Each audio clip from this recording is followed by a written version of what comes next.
I'm Reverend Bob Moore. I'm the director of the Coalition for Peace Action, and on behalf of the Coalition for Peace Action and our co-sponsors, New Jersey Citizen Action, the People's Organization for Progress, Move On, True Majority, and Americans Against Escalation, I'd like to welcome you to this rally against the President's veto.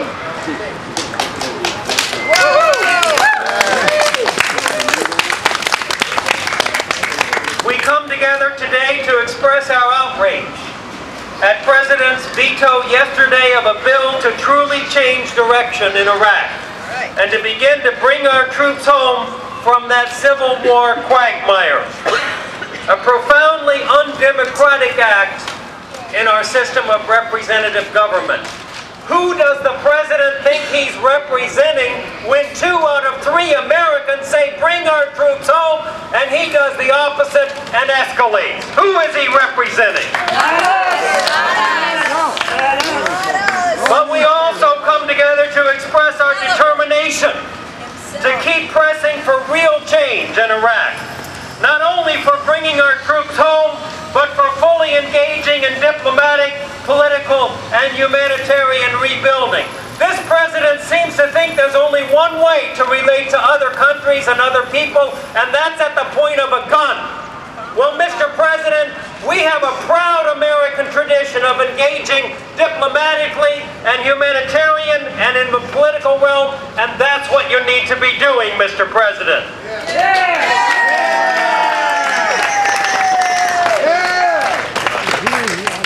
Stop pressuring our elected representatives.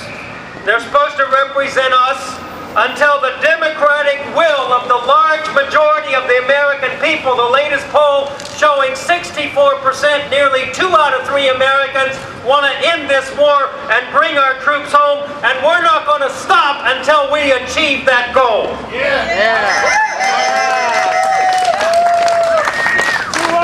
End the war! 2 out of 3, end the war! Thank you, Lynn. It took 5 long years after the majority of Americans turned against the Vietnam War in 1969. It took 5 long years to end that war. 25,000 more American troops died, and 2 million Southeast Asians died during those 5 years, and we won't let that happen again because we're going to end this war now. In thinking about the President's veto yesterday, only the second in his 6.5 years in office, 2 words keep coming to my mind. Morally bankrupt. The Bush administration was morally bankrupt when it manipulated intelligence to say that there were weapons of mass destruction in Iraq and that if we didn't attack them, there would be a mushroom cloud in our future. That was morally bankrupt. They knew at that time that that was wrong. They knew that was wrong. This administration was morally bankrupt when it neoconned the American people into thinking that there was a relationship between Al-Qaeda and Iraq, when in fact there was absolutely no relationship. This administration was morally bankrupt. Morally bankrupt. Morally bankrupt. That's right. Say it with me. Morally bankrupt. It was morally bankrupt when it ignored virtually all the major faith leaders in this nation, with the exception of Southern Baptists, who said that it would not be a just war to invade Iraq. They ignored the United Nations and the international community, and they decided to launch an immoral and illegal and aggressive war of choice instead, against the will of the world community, against the will of the faith community. That is morally bankrupt.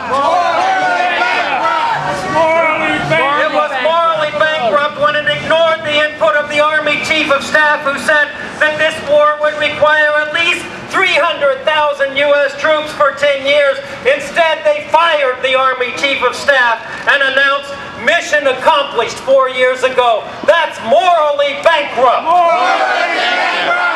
It was morally bankrupt, this administration, when it refused to take proper care of our soldiers in the field, when it refused to give them the proper equipment, when it refused to take proper care of them in terms of their medical home, including when they came home,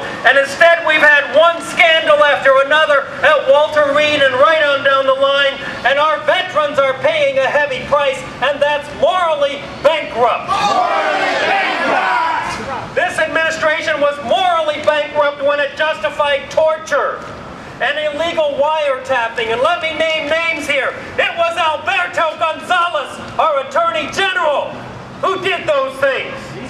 It's morally bankrupt when it has sponsored a host of gross abuses of our fundamental rights, all with the leadership and support of Attorney General Alberto Gonzalez. That's morally bankrupt.